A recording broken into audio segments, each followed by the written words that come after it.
أعوذ بالله من الشيطان الرجيم. بسم الله الرحمن الرحيم. Welcome, spiritual seeker. I am genuinely so glad you've joined us today. So we're jumping right into our explainer and we're embarking on a really special, unhurried journey into the first 4 verses of Surah al-Taghābun. Now, if you recall from our look at the previous chapter, Surah al-Munafiqun, it left us at this incredibly still point of an audited soul, right? It's a place of utter, granular intimacy where literally every secret is measured. But today, we're going to gently widen that lens. And to help us do that, let's just sit with this thought for a moment. O seeker, step out for a moment from the close audit and look up. I just love this. It acts like a warm spiritual embrace, you know? It gently pulls us away from those inner anxieties, from the heavy ledgers of all our mistakes, and simply invites us to gaze out into the vast, open cosmos. It's this beautiful reminder that we are part of a much, much grander theater of disclosure. And looking up naturally makes us ask a pretty profound question. Are we alone in our praise, or is the universe already singing? The very first verse of this surah answers this by instantly shifting our perspective. It tells us that absolutely everything in the heavens and the earth is, right in this very moment, publicly and continuously glorifying God. There's literally no outside to retreat to. The entire cosmos is wrapped up in an ongoing song of praise.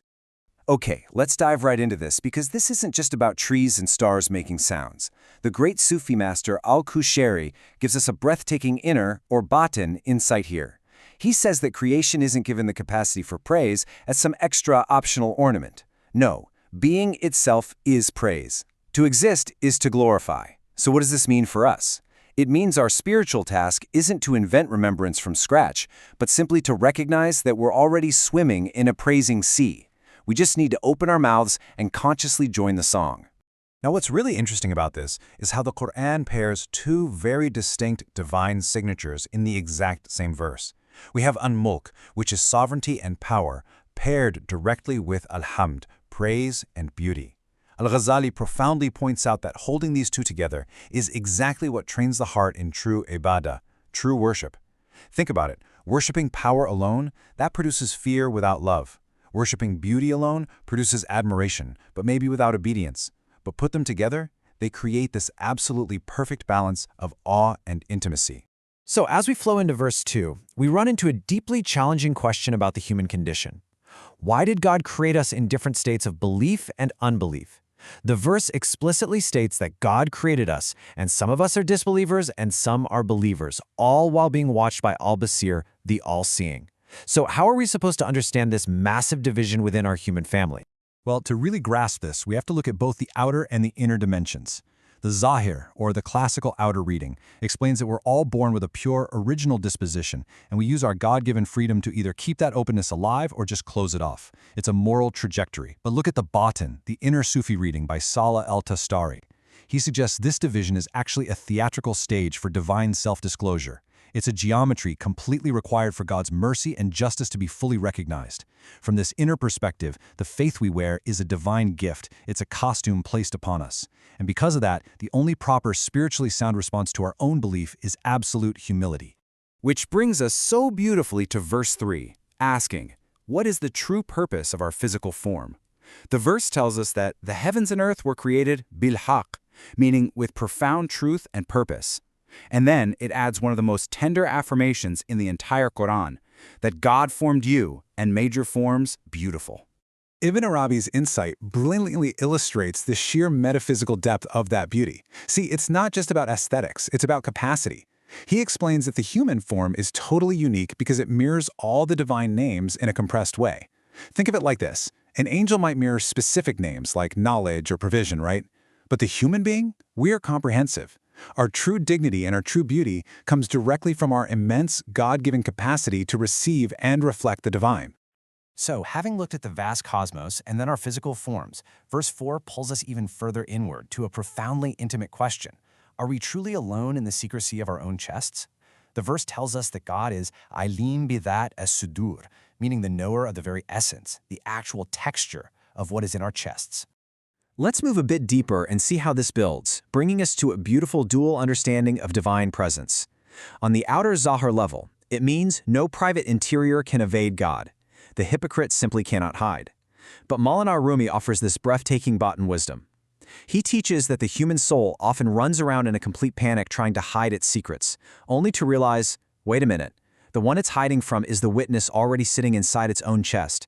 When we finally stop hiding and just open our chests, all our shame evaporates. That heavy feeling of surveillance is beautifully transformed into an intimate embrace.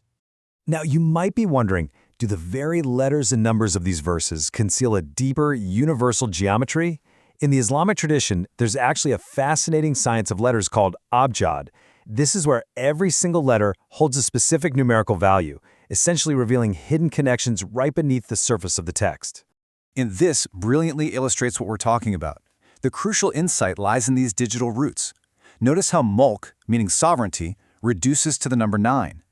And haq, meaning truth, also reduces to 9. The math is quite literally telling us that truth and sovereignty share the exact same address. They are 1. Khalq, or creation, returns to 1 representing the creator, and sudur, the chests, reduces to 3. In classical arithmetic, 3 is the number of witnessing, the seer, the seen, and the seeing. So mathematically speaking, our very chest is designed as a 3-way witness chamber of divine encounter. How amazing is that? What is truly fascinating is how these ancient metaphysical and scriptural claims are finding direct echoes in modern science today. The Quran says the cosmos is created bil haq, with true purpose, while today, the anthropic principle in modern cosmology reveals a universe fine-tuned with extraordinary precision. It is specifically configured to allow for conscious observers. So the universe isn't some vast, meaningless accident, it's a deeply, deeply purposeful stage. And this purpose extends right down into the biology of our beautiful forms. Remember, the verse says, "He made your forms beautiful." Contemporary neuroscience on face perception actually shows that the human face isn't just a generic shape. We are uniquely configured for relational beauty, so much so that simply processing a human face literally reshapes our brain architecture. Our forms are biologically, factually wired for connection and beauty.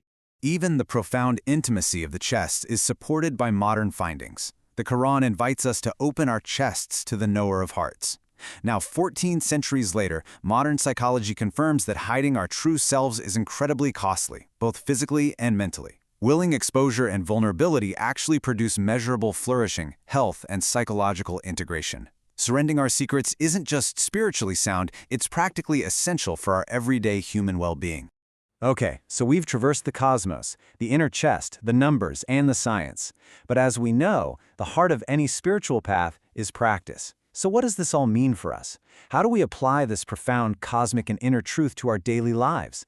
How do we use this for tazkiyah, the purification of the heart, and adab, the beautiful etiquette of living? So the crucial point is really bringing this into our routines. Here are 3 quiet, applied practices for your week ahead, grounded completely in tawakkul or deep trust. Step 1. Join the song. At the threshold of your prayer, just take 3 breaths and realize you aren't starting a prayer, you're joining a cosmic glorification that's already in progress. Step 2. Receive the divine verdict. Once a day, look in the mirror and quietly say, "Fa'ahsana suwarakum." Don't criticize yourself, don't flatter yourself, simply accept God's verdict that your form is beautiful. And step 3. At the end of the day, choose one concealed thing, maybe a fear or a small shame, and offer it up to the one who already knows your chest. Practice that willing exposure. As we bring this explainer to a close, I'd love to invite you to join me in this brief munajat, this quiet, personal prayer. O Sovereign, whose praise the cosmos cannot end, whose truth has built the heavens for a word, whose hand has formed my face into a song. O knower of my chest, keep nothing hid. Amen. As you step out of this quiet moment and back into your daily life, ask yourself, if the entire cosmos is already singing a song of praise, what will your verse be today? Before we part, I want to gently ask for your forgiveness and God's acceptance for any mispronunciations or errors that might have occurred through the use of AI in delivering these sacred words. Compiled with gratitude by Mir Ali Shah, a seeker sharing through the Living the Wisdom of the Quran podcast. May your week be filled with the peace of an open heart.